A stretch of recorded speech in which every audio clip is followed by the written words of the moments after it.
Kok kami tenggengen nggonmu nyawang marang aku, Kyai?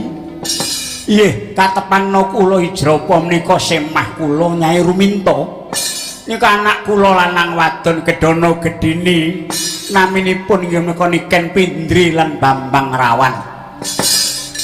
Paduka menika sinten kok sumunar cahyanipun kados dene turasing ngawirya rembesing madu. Iya Kyai Jrapa, sumrupa aku Dewi Kunthi Talibrata. Biyen garwane Prabu Pandhu Dewanata Ratu Ngastina ingkang wis murut ing tepet suci. Iki anak-anakku Pandhawa cacahe 5. Paduka Dewi Kunthi. Aduh, ya muduna nih, muduna. Obat Dewi Kunthi.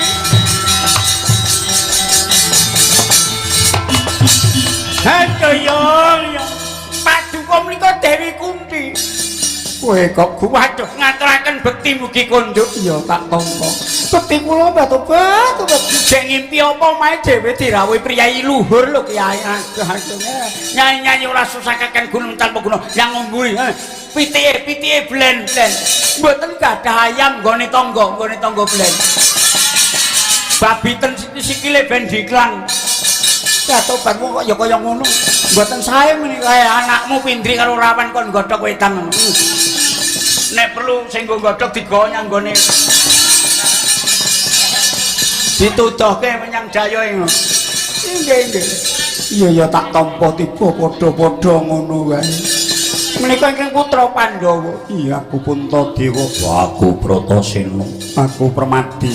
Kula kembar. Aduh, sampun yah manten. Bapak, aku iki mau ditulungi karo Raden Bratasena. Iya, Pak ditulungi napa? Saking gregeten rasane atiku, aku mlebu grumbul. Enek wadya buta balane Prabu Baka, tak panahi mbaka siji tak bandil. Kena sirahe ana sing pecah.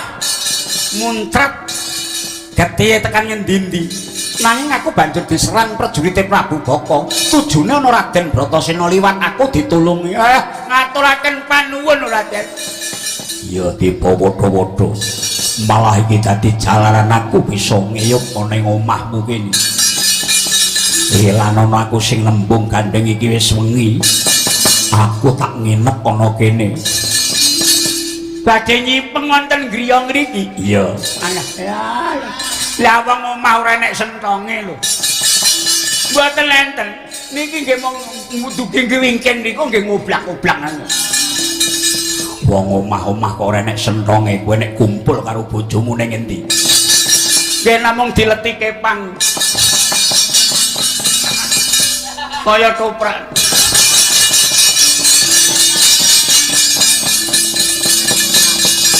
Ora dadi apa aku mung butuh sawetara nginep ya mung bengi iki. Sesuk bakal nerusake laku. Mbok inggih, monggo kula niki sak wontenipun. Ya kek kloso nggih mboten gadah wontenipun nggih namung lampit. Saking pring niku gek tinggine kathah sanget. Iku mengke nek dingge sarip ngerbahaken sarirongan leting clegit ngoten niku. Ya kek ndah gatele.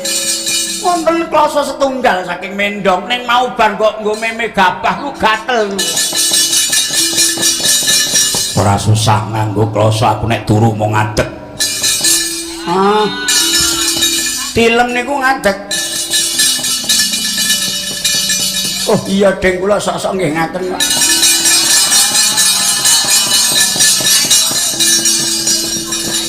Ning gandeng mungsuh kula pun boten bobot. Coba Kyai, monggo kula aturi tindak wonten ing pepengkeran. Monggo dipun sikecan. Nanging dahar rumiyin.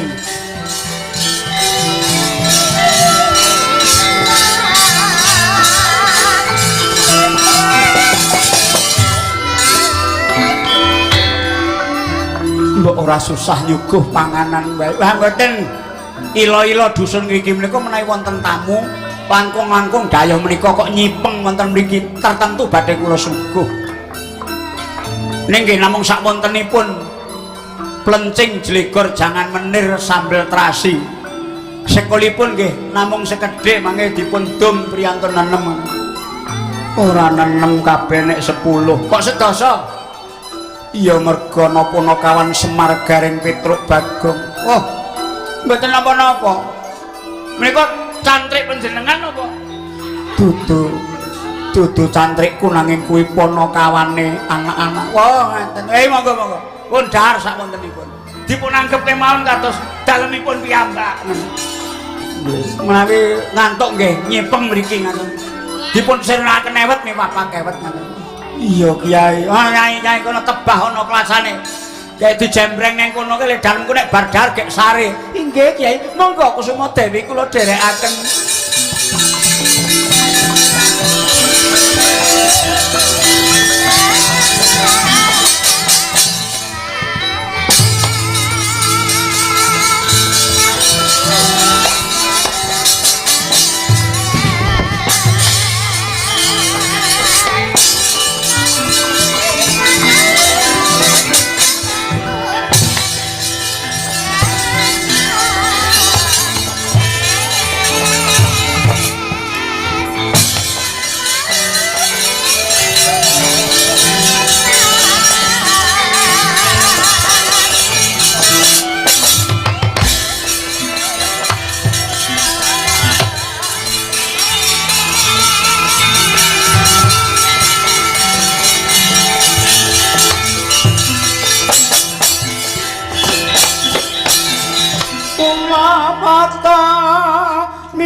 Apa lelakon sing arep kudu tak lakoni minangka jejering wong tuwa sing ora suwe meneh aku iki uga mesti teka pati. Aku iki dadi bapa kuwi kewajibane goleke pangan kanggo anak bojo, nuntun jiwaning anak supaya dadi wong sing utama, ngayomi karahayaning kulawarga sarta ngrabekke anak nek wis padha diwasa. Semanten ugi kula biyungipun lare-lare nglairaken kula wentah ateges nggih njagi kawilujenganing anak kula, nuntun anak kula dados wakil ndika nek sewanci-wanci ndika kesah. Kula ngreksa kasarasaning kulawarga ingkang sami ngeyuk wonten griya mriki. Mila mboten ndika ingkang pecah, mboten ndika ingkang pecah nanging kula kemawon ingkang pecah dipun mangsa Prabu Baka. Awit yen ndika lajeng pecah dening Prabu Baka, sinten mangke ingkang saged madosaken pangan tumrap anak-anak ndika? Yai, mangke menawi kedawan jatah utawi kedawan urak kathah pasok daging manungsa setunggal dhateng Prabu Baka boten sesandika nanging kula kemawon ingkang becak iki.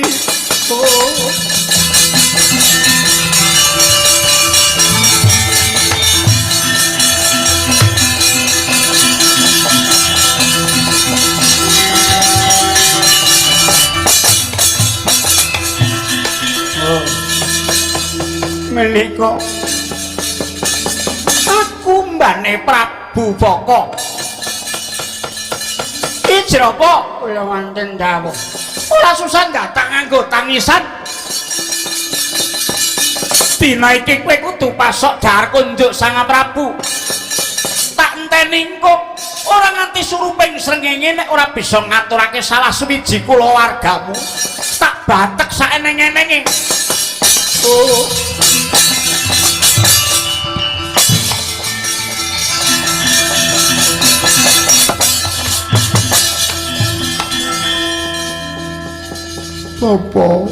Apa Pindri?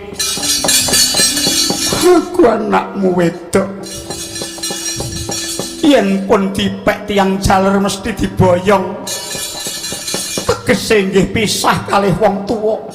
Tinimbang besok ora wurung ya pisah sakniki mawon kula sing mati. Kula titip adhi kula rawan. Pecah kula mbok menawi utami awit dados tameng kulawarga. Supados bapa biyong lan adik kula rawan boten dipun tedha dening Baka.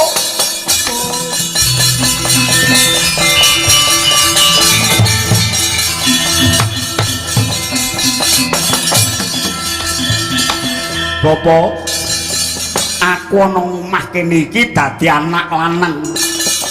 Mongko sing jeneng anak lanang kuwi ngentas kesangsaraning mbok karo bapak. Aku wae sing dadi korban. Iboloke wong akeh dene anake lanang isih meger-meger teka wong tuane sing dadi korban. Ora bapa. Aku tak mati aku lak mangkat dina iki.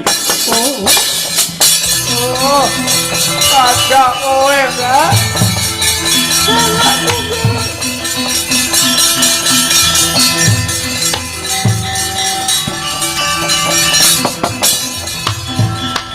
Watananira ayo umelku cemrahnya maratane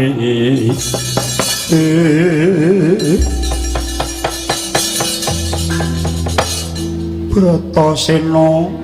Apa? Kowe apa wis turu, Gum? Tegese piye durung?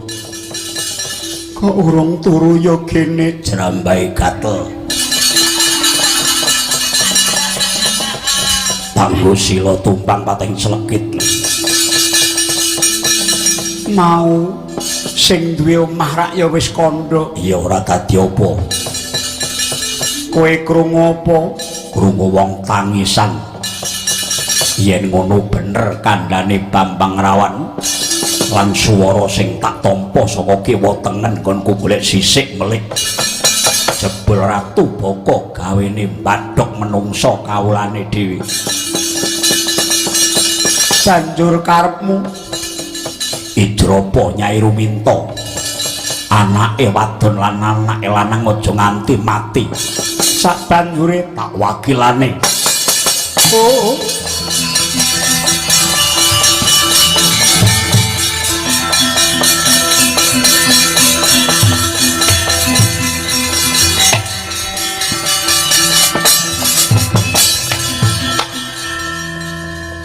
Ijrapa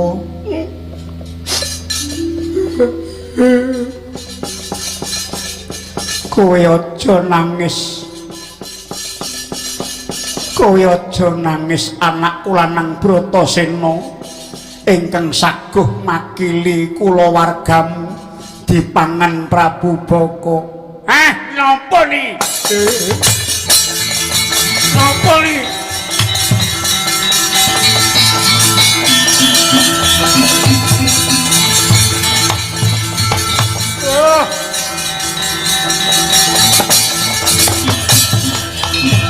Aduh nuwun sewu gek lelampan apa ing kula tampi. Gusti Ayu Paduka menika tamu ingkang kula luhuraken wonten ing griya kula mriki. Menawi saking piwucaling para pinter tamu menika kedah dipun mulyakaken kados mulyakaken dewa. Menawi wonten tiyang ingkang damel sengsaraning dayoh menika badhe manggih neraka. Mboten murung badhe nampi pasiksan. Semono uga nek enek wong mara dayoh ana omahe wong wis ditulungi panginepan wis diparingi daharan. Diparingi goh pretiken lan liya-liyane mongko wong mau ora gelem males. Males becike wong sing paring pitulungan ning omah mau. Si dayoh mau bakal keleh ing tembe mburine. Bakal kesasar uripe ing besok ora bisa nyuwarga. Wayah. Oh.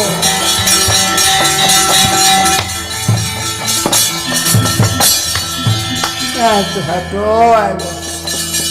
Cara priyantun luhur kula menika kaluhuran sabda Paduka Sang Dewi Kunthi ingkang minulya.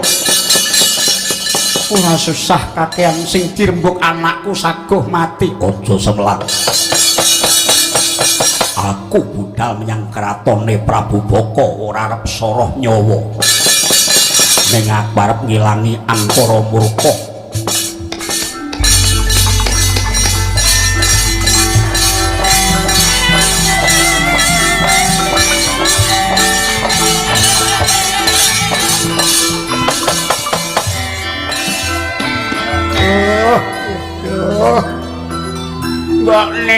Mbok nih. Wonten menapa Kyai? Aduh, yo. Iki enek dewa paring pepadang pitulungan lumantar Dewi Kunthi sak putra-putrane kabeh. Aduh Kyai nggih. Pindri karo Rawan. Ketekno atimu saiki kowe dilabuhi karo Raden Bratasena. Ngaturaken panuwun. Ngaturaken panuwun Raden. Iya, aku sesuwuna yang sing gawe urip Kakang Weweng dat muga-muga lakuku manggih raja bisa nyirnakake Prabu Baka. Inggih kula namung nderek memuji jaya ing lampah Paduka. Monggo kula bumboni langkung rumiyin. Awit remenanipun Prabu Baka menika menawi ingkang dipun dareng dikon ngajanto tasih gesan kedah dipun bumbu rujak kalian ngaturi sego gurih sak gerobak mangke badhe kula aturaken kunjuk wonten ing kraton Eka Cakra. Iya, aku mung tansah manut apa kang dadi pertikelmu.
Handung-dung nong tete trenggaluk sengung bek beong woro ketekur. Sira rasti wong ayu. Sira iku mesti kangen kalbu.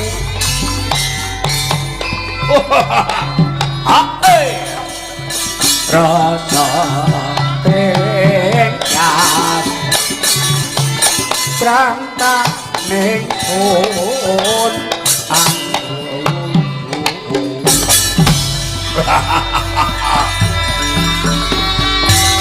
Nimas mesti ikan ning jantung don kanthi jengpanggon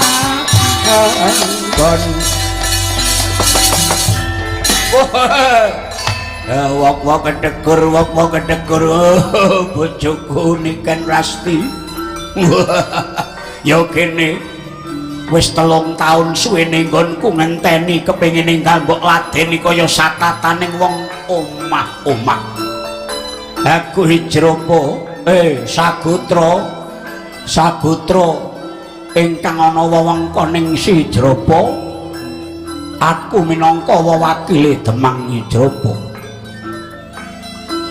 nanging najan aku mung saksor-sorane sang Demang Hijropo nanging Sagutra isih duwe wenang ing atase biyen aku wis dipengestoni karo Kyai Demang Hijropo parandene kowe nampik marang aku semune mung tak cedhaki tansah mlingos Rasti biar njaluk sing kaya apa yen to nampik karo aku kaki balekno nang gone wong tuaku dasare ora ana ceceking rasa tresna menyang kowe kebo sapi pating brangkang omahku njeng garang teko mbok emoh iki arep golek wong lanang sing kaya apa wis to gak aku ki balekno aku ora sudi omah-omah karo kowe Arnandi we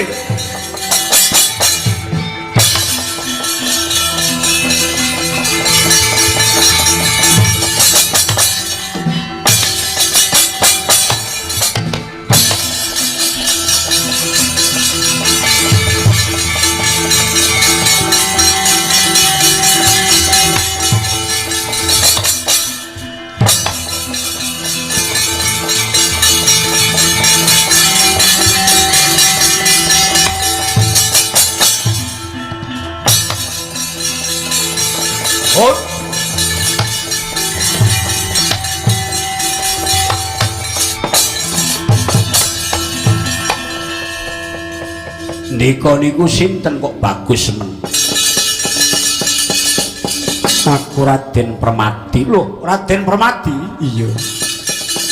Kowe sapa paman? Kula Sagutra. Kula bojonipun Niken Rasti. Apa wong wadon sing mlayu-mlayu kuwi nggih? Ampun kula blejeti sandangane kok. Meksa ora gelem nglakoni satataning wong bobojoan iku lak tegese wong wedok pripun mongko niku mpun kados garwa kula. Oh mengkono.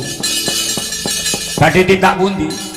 Aku lumaksana kaya dene nindakake tapa brata. Oh ngaten nggih mugi-mugi anggenipun nindakaken tapa brata kaiden sidaning karsa dening kaparing ingkang kawasa. Nika badhe tetep saged jaya saklaminipun. Iya ngaturake panuwun paman aku uga ndedonga muga-muga kowe bisa balik atut rukun karo bojomu.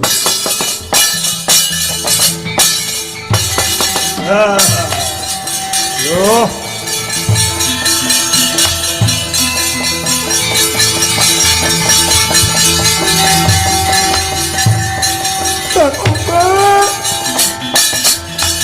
Teman karo kingken lir manguswa kang layon ben lan memanise wadan lanira layu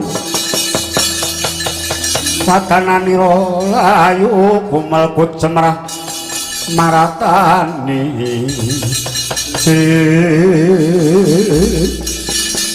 iki dewa dewa kaki banjuten kaki larutan aku. Kula aku urip mung kaya ngene Pak Tobat, dipek wong lanang. Aku ora duwe rasa tresna. Aduh dewa ke kepiye lelakonku aku mengko nek nganti diruda peksa karo Kakang Sagotra. Wanci surup kaya ngene kok ana wong wedok. Tawang-tawang tangis ana ing sendang. Kowe sapa? Kuwi kan Rasti. Kok surup-surup ana kene kula badhe dipun ruda peksa kaliyan bojo kula. Wong bojo kok ngruda peksa ki piye? Lumrahe nek bojo ki diladeni. Wong lanang nek njaluk ora kudu ndadak meksa. Masa wong lanang njaluk karo bojo sing sak resmine teko ndadak mbok ingkuke.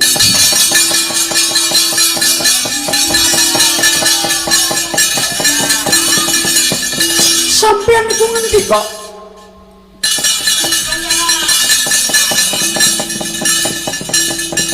Nuwun sewu Pak Tobat. Ndika menika sinten?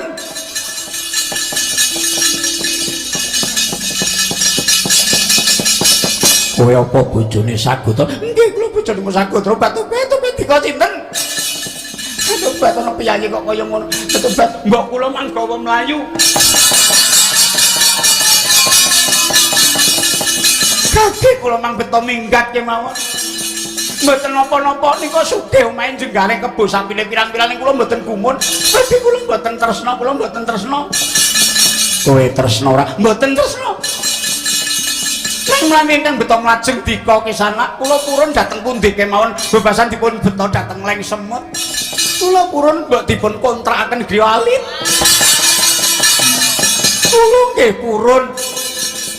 Sumurupa aku iki prajurite Prabu Bapa sing dina iki ditutus utawa dikongkon golek wong sing bakal didhahar. Nyiras pantes kebeneran Wanci Surup Surya iki ana wong wadon wis diwengku bojo karo wong lanang ewadene ninggal kulawargane. Tinimbang kowe bali ana wewengkone Sagotra tak bondo tanganmu. Bakal tak aturake Gustiku Prabu Baka ben ditadah cara mangsa.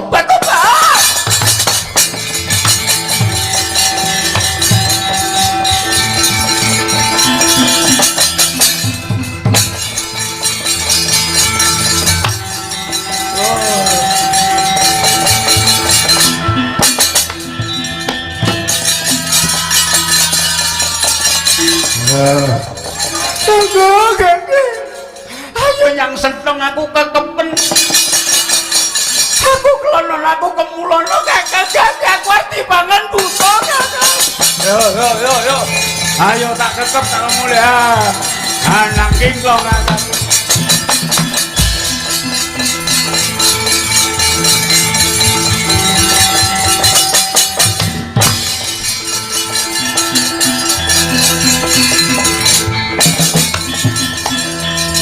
Sampeyan nek pinter men ngatutke wong arep mukluk. Ha niku pun makantar-kantar. Mboten sida ning saniki to. Iya lah kok ya pinter men.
kok gawe geger kaya sing pating slempret kaya menika arak-arakaning buta ingkang ngombyongi calon dahar paduka saking Manahilan. Oh, nggone temangi jero inggih Sang Prabu. Coba kaya ngapa tak pethukke ning arep ya.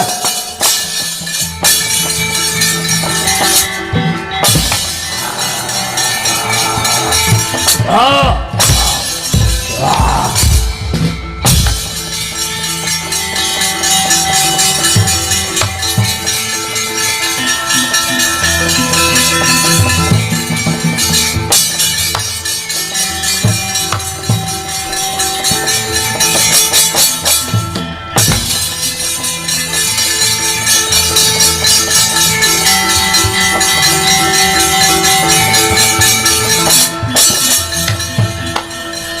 Dan kae geni apa genine wong ompong potong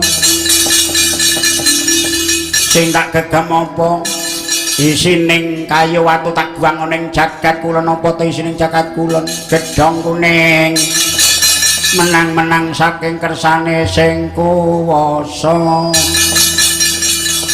Wah, menang-menang aduh Raden mimpango nggih Den. Sampeyan mboten giris kaya ngoten niku. Ora wedi aku. Perjurite nggawa slompret. Ora wedi.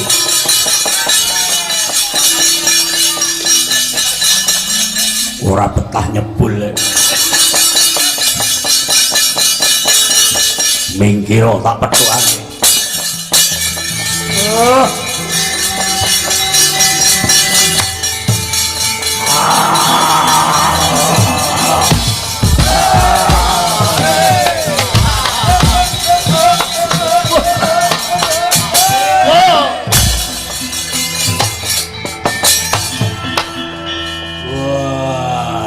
Iki wah temenake tenan wis pirang-pirang taun nggonku gaglak kaulaku durung tau enek sing gedene semene iki iso wareg 3 dina 3 bengi ora madang neh ya.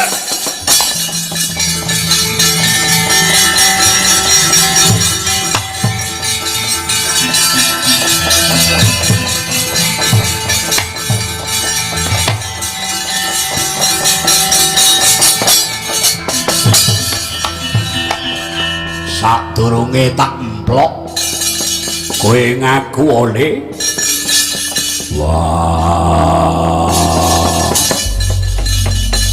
jenengku Bratasena kowe sing jenenge Prabu Bokaya ya iki wujude kaya ngene iki sadurunge aku kok pangan luwih dhisik kowe tak jak rembugan. Wah awong kene selak ngintir-intir kok gedengku ya ngene iki anggere kene selak pengen kono malah ngajak jagongan. Wah iya harta kono apa wele kowe dadi ratu kuwi sejatine sing mbok tuju apa aku kepengin nyekel negara nek negara wis kecekel aku kepengin nglakokke pemerintahan. Nek pemerintahan sing kepiye? Pemerintahan sing wibawaning pemerintahan nggon ngendi? 1 sekti, 2 sugih bala, 3 sugih bondo, 4 diwedeni. Mongko kabeh wis kecakup ana sariraku ya nang awake Prabu Boko kabeh. Wah. 1 sekti, wong sekti kuwi kalah karo wong suci. Akeh wong sekti ning ora duwe wibawa. Angka 2 sugih bala iso akeh balamu mergo iso kok tuku nganggo bandamu. Bala tukon kuwi ora langgeng. Sepisan meneh tak baleni bala tukon kuwi ora langgeng.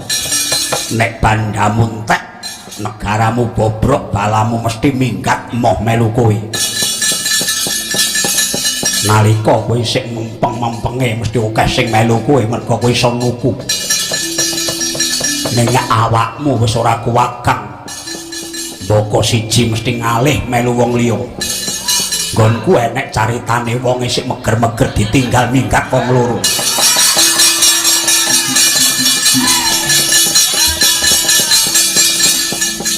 sing siji tegel sing siji ora pati tegel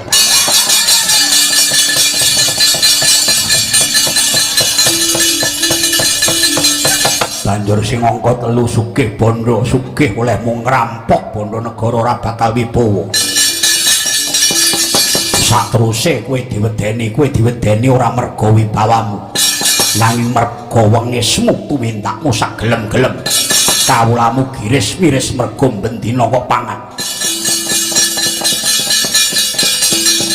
ya arep bendina tak longi boko siji ning kowe apa ora ngerti nek sejatine kawulaku bendina tak teri panganan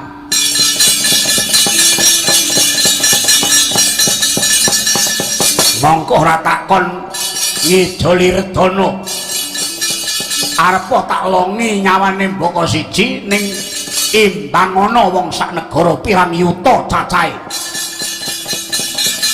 Gusik najan ora tuku panganane kowe ora tau gagas ketoke kowe becik dene mene pangan menyang kawulamu ning sing mbok wenehke mula bukane saka pajeking kawulamu tegese ora meni ning kowe iki mbalekke karo meneh gunane apa kawulamu mbok lelemu awake mbok pakani bendina bareng wis gedhe lan lemu banjur mbok pangan daginge kawulamu mbok anggap ingon-ingon raja kaya kebo sapi kowe buta keparat ngengo menungso mbok pakani mung arep mbok gaglak ora patut diuripi cangkeme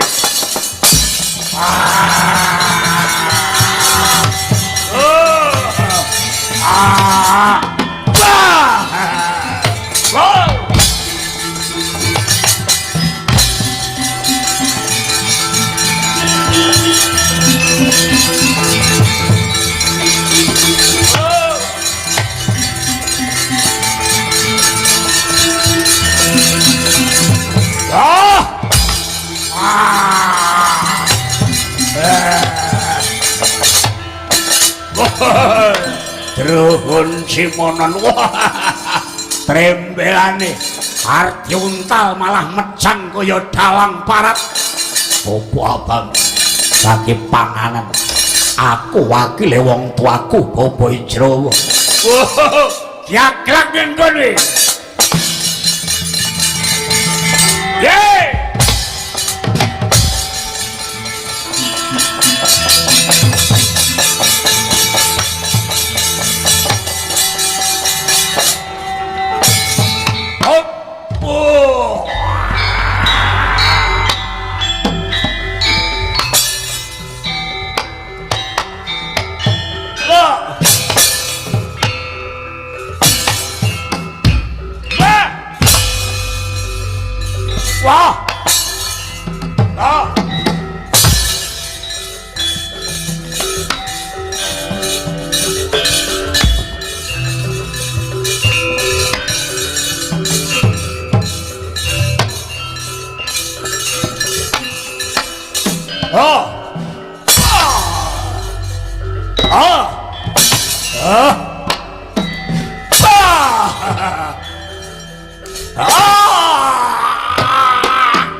mutiar ya apa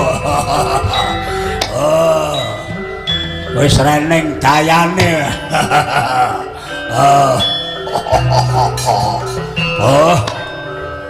mutar wele yo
Ideal.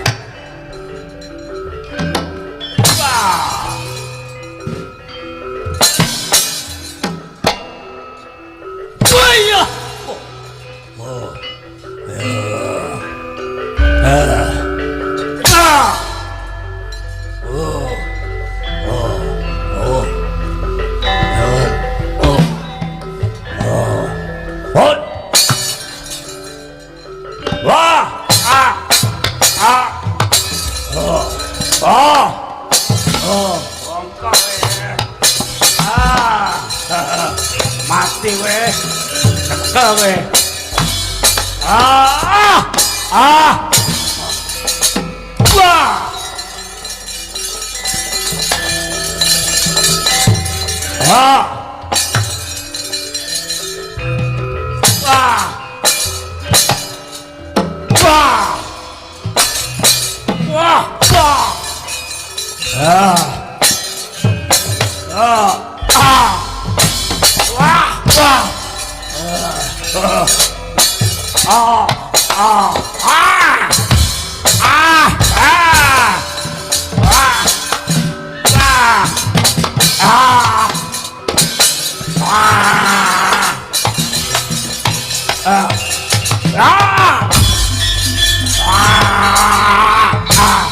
Wah.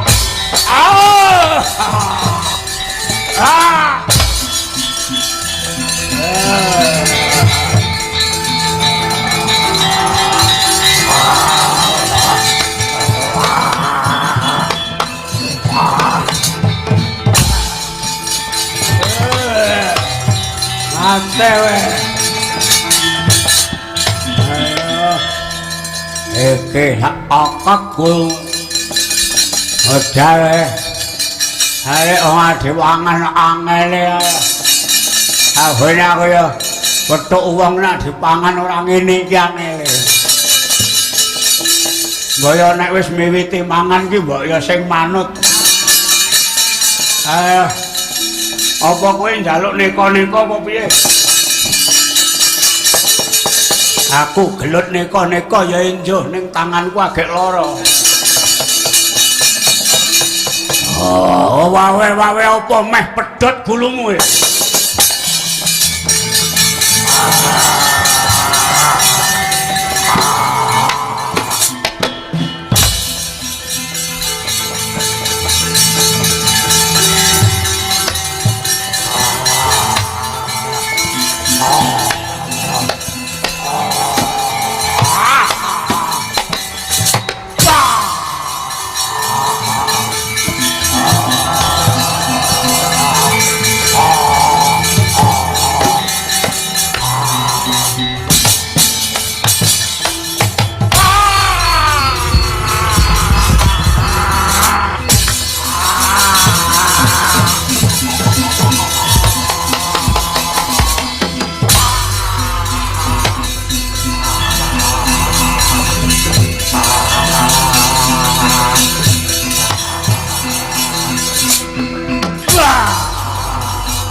Oh